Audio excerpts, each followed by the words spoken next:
The joyous hum of the summer festival came to a screeching halt as a police officer's hand struck the tear-streaked face of a young black girl in a wheelchair. Her father sprinted through the stunned crowd, his fury unmistakable as he shielded his daughter and confronted the towering officer. His voice rang out, attracting all eyes. "You hit my daughter." The chants rose as flashing blue and red lights lit up the scene. The police officer knew he had made a grave mistake. Join us to share meaningful stories by hitting the like and subscribe buttons. Don't forget to turn on the notification bell to start your day with profound lessons and heartfelt empathy. The sun hung high over Greenfield City Park, its golden rays glinting off the colorful streamers and banners that fluttered in the warm breeze. The annual summer festival was in full swing, its lively energy filling every corner of the sprawling park. Laughter and cheerful shouts rose above the gentle hum of conversations, mingling with the upbeat tunes of a live jazz band performing near the lake. The air was rich with the aroma of funnel cakes, buttery popcorn, and sizzling hot dogs beckoning festival-goers to the food stalls that lined the gravel pathways. Families strolled between vibrant booths offering games, face painting, and handmade crafts. Children darted excitedly from one attraction to another, their hands clutching balloons and oversized stuffed animals won at the ring toss. The scene was one of pure joy and carefree indulgence, a day designed to bring the community together. Among the crowd was 9-year-old Anna Cooper, a disabled black girl. Her wheelchair gliding confidently over the gravel path. Her face was lit with wonder as she took in the sights and sounds around her. Stickers of comic book heroes adorned the bright blue frame of her wheelchair, a reflection of her vibrant personality and her love for stories of bravery. Her dark brown hair was tied back with a colorful ribbon that fluttered as she moved, and her bright eyes sparkled with excitement. Her skin, a rich brown hue, gleamed in the sunlight, a testament to her father's heritage and the pride they both carried despite the challenges it sometimes brought in their predominantly white community. This was her favorite time of year, when the park transformed into a wonderland where every child, including her, could explore and play without a care in the world. Yet, even at 9, Anna was not unaware of the subtle glances and whispered comments that sometimes followed her and her father in places like this, moments when their skin color seemed to set them apart more than any wheelchair ever could. Her father, David Cooper, walked a few steps behind her, his posture relaxed but his sharp eyes never straying far from his daughter. A seasoned FBI agent, David had seen the darker sides of humanity, many of them tied to the very prejudice and systemic inequities that had, in quieter ways, shaped his own life. He had learned to wear his authority like armor, his broad shoulders and authoritative stride often silencing any assumptions about who he was or why he was there. But today he was simply a dad, determined to give his daughter a day to remember. His deep brown skin, weathered by years of fieldwork, bore the same glow as Anna's, their shared identity a source of strength, and at times a target for judgment. David carried a cup of black coffee in one hand and a giant stuffed bear Anna had won at the dart game in the other. He chuckled as he watched her maneuver toward a food stand selling snow cones, her determination evident in the set of her small shoulders. She pointed at a bright blue snow cone with a grin that could light up the darkest room. David handed over the cash, earning an eager "Thank you, Daddy," as Anna took the treat, her lips already turning blue from the syrupy ice. A few bystanders offered polite smiles, while others glanced away quickly, their discomfort with the sight of a black man and his daughter mingling with the crowd barely concealed. As they continued through the park, Anna's gaze fell on the playground nestled in a grove of oak trees. The swings, in particular, caught her attention. She adored the feeling of the wind on her face, the sense of weightlessness when she soared high into the air. Her hands gripped the wheels of her chair tighter, propelling herself toward the entrance with an eagerness that made David smile. "Go ahead, sweetheart," he called after her, taking a seat on a nearby bench where he could keep her in sight. He leaned back, sipping his coffee, letting the sun warm his face. For a brief moment, the weight of his demanding career and the unspoken tension of being a black father in a public space faded into the background. Today was about Anna, her laughter, her joy, and the moments they shared. But just as Anna approached the playground, her path was interrupted. A figure stepped into her way, casting a long shadow across her path. The man's pale skin and stiff posture immediately caught David's attention, setting off a faint but familiar warning bell in his mind. The warm, festive atmosphere seemed to falter for a heartbeat, the cheerful music and laughter fading into the background as Anna looked up at the man blocking her path. Her bright smile wavered, replaced by a flicker of uncertainty. This day, meant to be a celebration of life and community, was about to take a dark and unexpected turn. Anna's hands hesitated on the wheels of her chair as she looked up at the man standing in her path. He was tall and broad-shouldered, his pale face set in a stern, disapproving expression. His uniform, a police officer's, seemed to magnify his presence, and his posture radiated an air of unyielding authority. The shiny badge pinned to his chest reflected the sunlight, a cold reminder of the power he wielded. "Excuse me, sir," Anna said politely, her voice clear but tentative. "Can I get through to the swings?" Officer Thomas Parker crossed his arms, his icy blue eyes narrowing as they swept over Anna, lingering on her wheelchair. His lips curled into a slight sneer. "Not here," he said curtly, his tone sharp and dismissive. "This area isn't for you." Anna blinked, the words not fully registering at first. "I just want to play," she said softly, confusion flickering across her face. Her gaze darted toward the swings just beyond him, then back to the officer who seemed determined to block her way. She pushed the wheels of her chair forward slightly, trying to maneuver around him, but Parker stepped into her path again, the gravel crunching ominously beneath his boots. "I said no," Parker barked, his voice rising with an unnecessary edge. "You don't belong here. Find somewhere else." David, who had been watching from the bench, straightened immediately. His instincts, honed over years as an FBI agent, told him something wasn't right. He set his coffee cup down, his eyes narrowing as he watched the interaction unfold. The festival's joyous hum seemed to dim, the distance between him and Anna suddenly feeling like miles. Anna, however, was determined. "I'm not doing anything wrong," she said, her voice trembling slightly but still steady. She gripped the wheels of her chair tighter, her small hands shaking as she tried to summon the courage to hold her ground. Parker's sneer deepened, his expression twisting with disdain. "You think you can just roll in here and do whatever you want because you're—" He stopped short, but the unspoken words hung heavy in the air. His gaze flicked briefly toward David in the distance, then back to Anna, his contempt palpable. The crowd, sensing the tension, began to gather. Parents hushed their children, their eyes darting toward the officer and the little girl in the wheelchair. Some whispered to each other, their concern evident, while others pulled out their phones to record the scene. David was on his feet now, his broad frame cutting through the crowd as he made his way toward Anna. Each step felt agonizingly slow as his mind raced. He had faced countless threats in his career, armed suspects, high-stakes negotiations, but nothing compared to the sight of his daughter being humiliated and threatened by someone who was supposed to protect her. Before he could reach her, the situation escalated. Anna tried once more to explain. "I just want to play," she said again, her voice barely above a whisper. But Parker, his patience clearly fraying, leaned down, his towering frame looming over her. "I don't care what you want," he snapped. "Rules apply to everyone, even." And then it happened. Without warning, Parker's hand shot out, striking Anna's cheek with a sharp crack that echoed through the park like a gunshot. The crowd gasped in unison, their collective disbelief hanging thick in the air. Anna's head jerked to the side, her small hand flying to her stinging cheek as tears welled up in her wide, shocked eyes. The world seemed to freeze.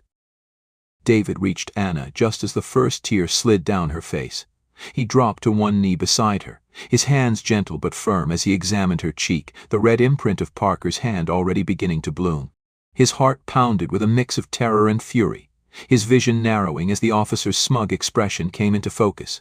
As a seasoned FBI agent, David knew what he had to do to deal with the officer.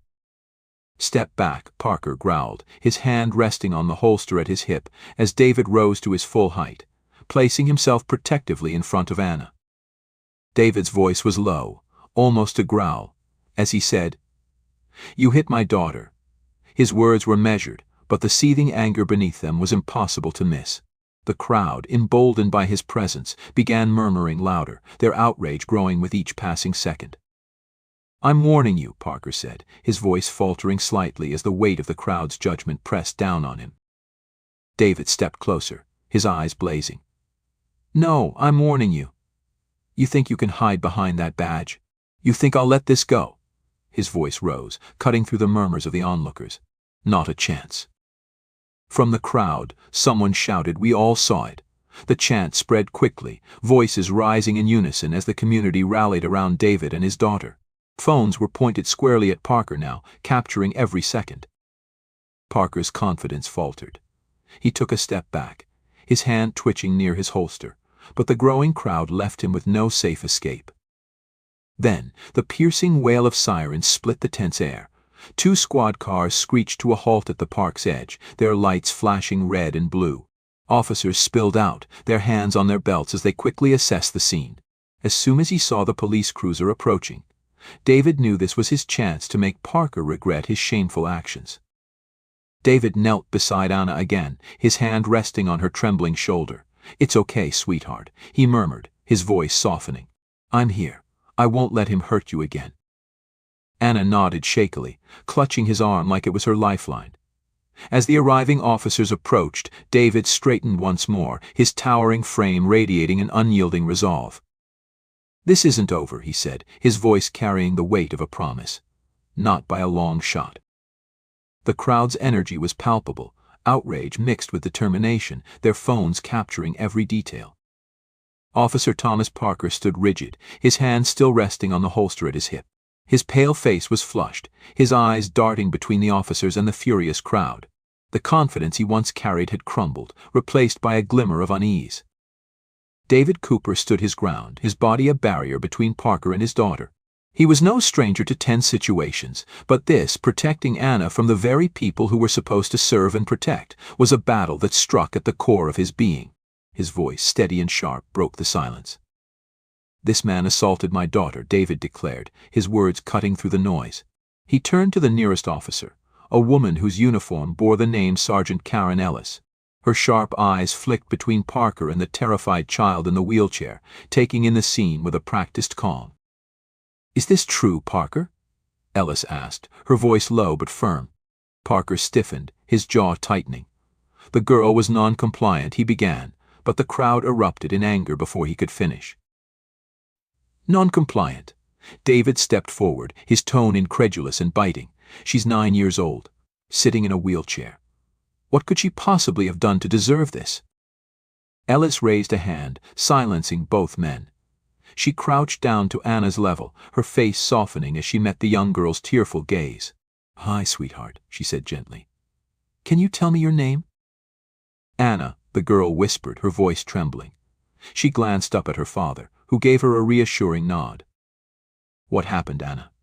Ellis asked, her voice kind but purposeful. Anna hesitated, her small hands clutching the wheels of her chair. "I just wanted to play on the swings," she said softly. "He wouldn't let me. Then, he hit me."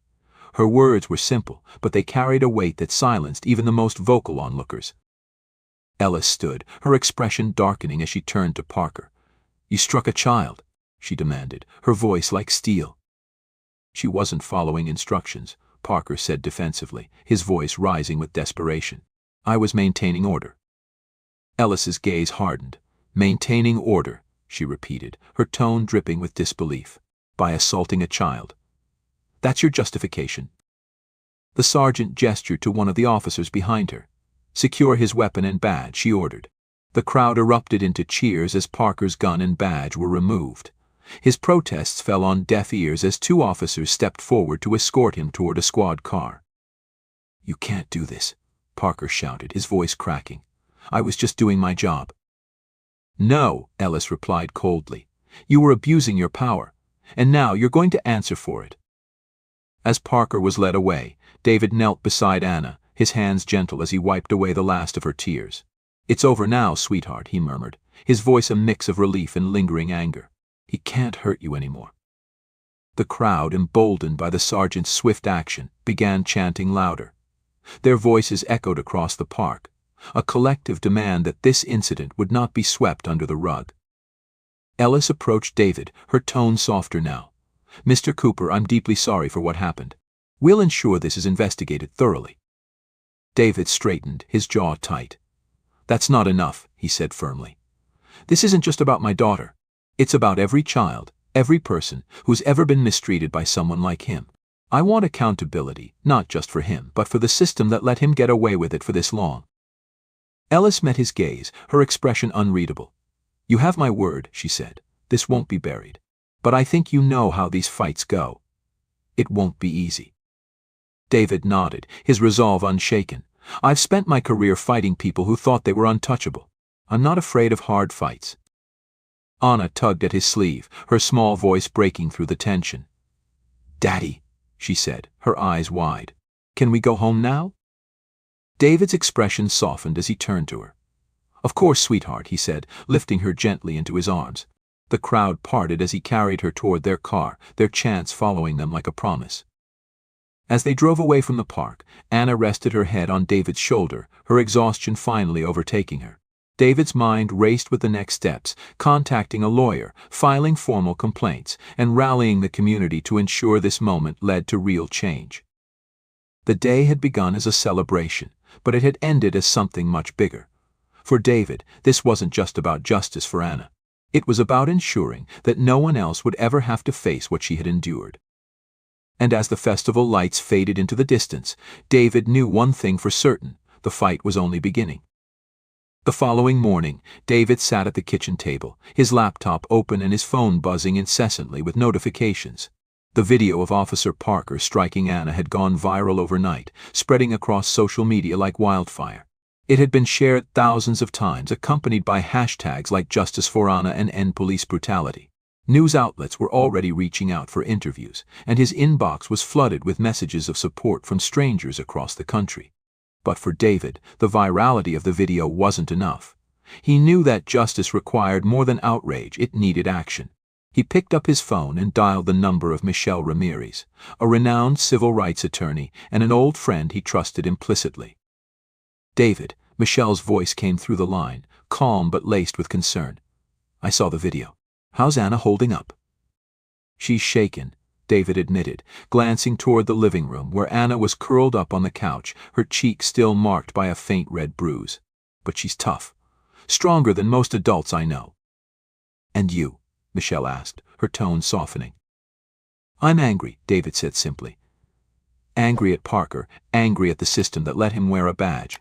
I need your help, Michelle. I want him held accountable, and I want to make sure this doesn't happen again." "You know this won't be easy," Michelle said. "The system doesn't like to hold its own accountable, especially when it comes to law enforcement. But if anyone can push this forward, it's you." "Then let's do it," David said, his voice resolute. Over the next few days, David and Michelle worked tirelessly. They filed a formal complaint against Officer Parker and the Greenfield Police Department, detailing not just the incident at the festival, but also the systemic issues that enabled such behavior. The video evidence was submitted alongside witness statements from festival goers who had seen the assault firsthand. David and Anna also sat for interviews with local and national media. In every appearance, David's words were measured but powerful.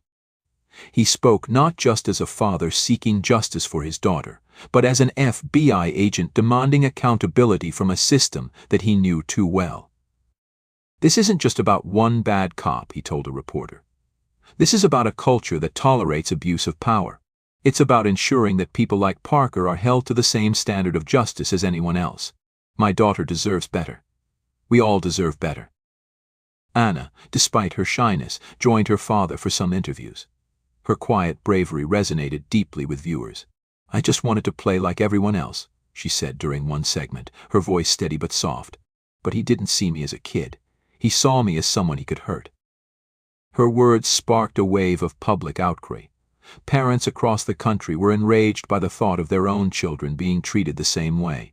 The hashtags grew louder, the protests larger, and the demand for change more urgent. A week later, a rally was organized at Greenfield City Hall. Hundreds of people gathered, holding signs that read "Justice for Anna, protect, not abuse," and "Reform now." Families brought their children, many of whom wore stickers on their clothes that matched the ones on Anna's wheelchair. The sense of solidarity was overwhelming. David stood on the steps of City Hall, Anna beside him in her wheelchair. The crowd fell silent as he stepped up to the podium, his hands gripping the edges as he looked out over the sea of faces. "My name is David Cooper," he began, his voice steady. "I'm a father, an FBI agent, and a member of this community. But most importantly, I'm here as someone who refuses to let what happened to my daughter be swept under the rug." He paused, his gaze sweeping over the crowd. What happened to Anna wasn't just an isolated incident. It's part of a larger problem, a culture that allows officers like Thomas Parker to act with impunity. That ends today. Not just for Anna, but for every child, every person who has ever been made to feel powerless in the face of authority. The crowd erupted into cheers, their voices carrying the weight of their collective determination.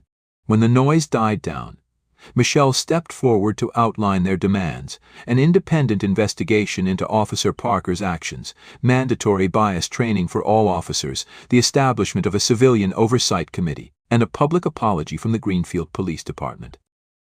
The rally was just the beginning. The evidence against Parker continued to mount as Michelle and David uncovered a troubling pattern in his record: complaints of excessive force, many involving individuals from marginalized communities, all quietly dismissed. These revelations only fueled the movement, turning local outrage into a national conversation about police accountability. Greenfield's leadership faced mounting pressure. Within weeks, Parker was formally charged with assault and placed on unpaid leave.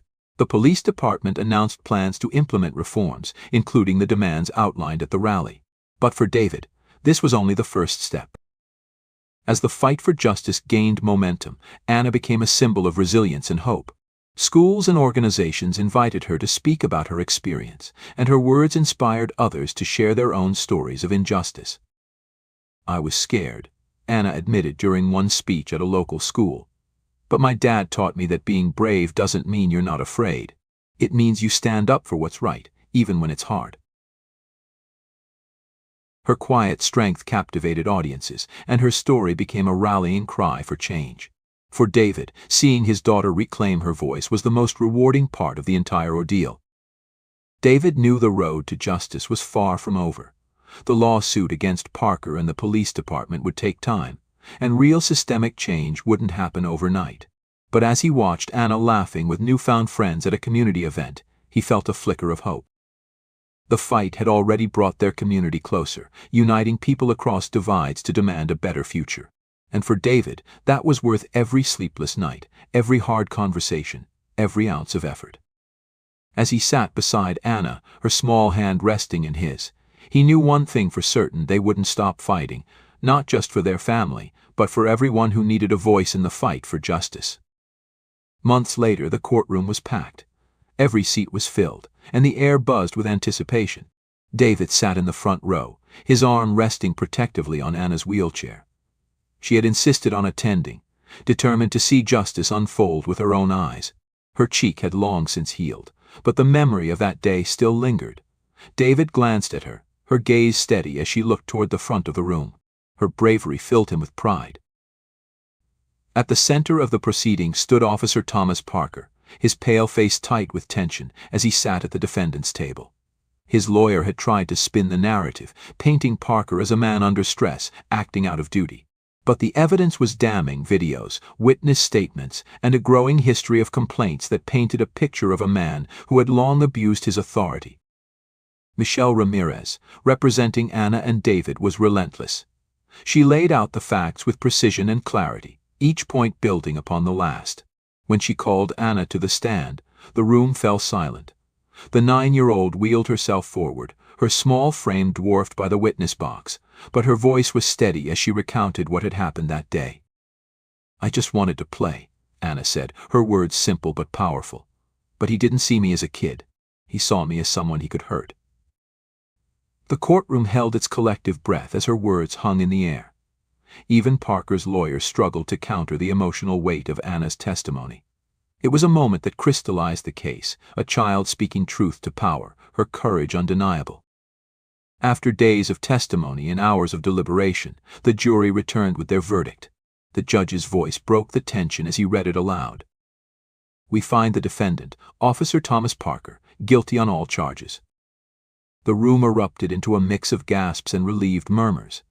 David exhaled deeply, his shoulders sagging as the weight he had carried for months began to lift. Beside him, Anna looked up, her eyes wide with a mixture of disbelief and quiet triumph. Parker's sentencing was set for a later date, but the verdict was a decisive victory. For David and Anna, it wasn't just about punishment, it was about validation, about proving that what had happened to Anna mattered and that accountability was possible. The case had ripple effects far beyond the courtroom. The Greenfield Police Department faced an external review, uncovering deeper systemic issues that demanded reform. As part of the settlement, the city agreed to implement mandatory bias and de-escalation training for all officers, establish an independent civilian oversight committee, publicly release data on complaints against officers to ensure transparency. The police chief issued a public apology to Anna and her family, acknowledging the department's failure to uphold its duty to protect and serve. These changes didn't happen overnight, and there was resistance from within the system. But David, with Michelle by his side, remained vigilant, ensuring that the promises made were kept. For him, this wasn't just about justice for Anna, it was about laying the groundwork for a safer, Anna's story continued to inspire. She became a quiet but powerful voice for children's rights and police accountability. Schools invited her to speak, and her appearances at community events drew crowds eager to hear her message. At one such event, Anna stood in front of a microphone, her voice clear and strong. "What happened to me wasn't right," she said. "But I learned that standing up for what's right can make a difference. Even if you're small, even if you're scared, your voice matters." The crowd erupted in applause, many wiping away tears. David stood off to the side, his heart swelling with pride. His daughter had taken the pain of that day and turned it into a force for good. As the seasons changed, life began to settle into a new normal for the Coopers. Anna returned to school, her confidence stronger than ever. David resumed his work as an FBI agent, but with a renewed sense of purpose. His experience fighting for Anna had reminded him why he had joined law enforcement in the first place, to protect those who couldn't protect themselves and to hold those in power accountable. One evening, as the sun set over their small backyard, Anna sat beside David on the porch swing, her wheelchair parked nearby. The air was warm, and the sound of cicadas filled the quiet. "Daddy," Anna said, her voice thoughtful, "do you think what we did will really change things?" David looked at her, his eyes soft but resolute. "I do, sweetheart," he said, "because change doesn't happen all at once. It happens piece by piece, when people like you are brave enough to stand up and say, 'This isn't right.'" Anna smiled, leaning her head against his arm. "I'm glad we did it," she said softly. "Me too," David replied, wrapping an arm around her shoulders. "And if we need to fight again, we will. Together."